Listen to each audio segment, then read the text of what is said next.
Good day, everyone. The Army is not just about the uniform. It's that bravery, discipline, and deep sense of duty. Like a soldier, I stand before you with a purpose. To serve, Protect. Kulit naman kasi ang mga iyo ko. Bakit may awan? true warriors never surrender, and others should be. Salero. Salero.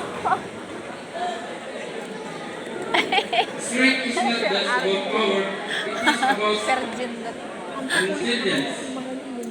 Leadership is not about authority, it is about serving with integrity and compassion. Malipatan na Given ibagana. this opportunity, I will uphold the core values of the Army: honor, loyalty, and dedication. Not only for myself, but for those I represent. Because true victory is not about standing alone.